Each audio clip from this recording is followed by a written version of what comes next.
Hello friends, இன்றைக்கி நம்ம பார்க்க போகிறது abdominal compartment syndrome.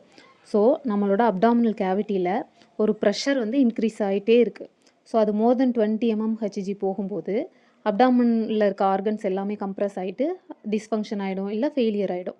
So normal IAP நமக்கு தெரியணும். இன்ட்ரா அப்டாமினல் ப்ரெஷர் நார்மல் வந்து 5 to 8 mmHg. Critically ill patient இருப்பாங்க ஐசியூவில், அவங்களுக்குலாம் 10 to 12 mmHgயே நார்மல்னு சொல்கிறோம்.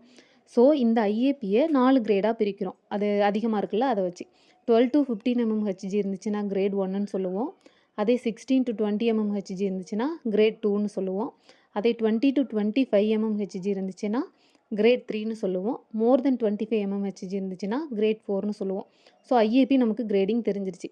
இந்த அப்டாமினல் கம்பார்ட்மெண்ட் சிண்ட்ரோம்னா என்ன அப்படின்னு பார்த்தோம்னா, இதில் ஏதோ ஒரு ஐஏபி இன்க்ரீஸ்டு அப்டாமினல் ப்ரெஷர் அதிகமாக இருக்கிறது ப்ளஸ் ஆர்கன் ஏதாவது ஒரு டிஸ்ஃபங்க்ஷன் இருக்கும், அதோட சிம்டம்ஸ் நமக்கு காமிக்கும்.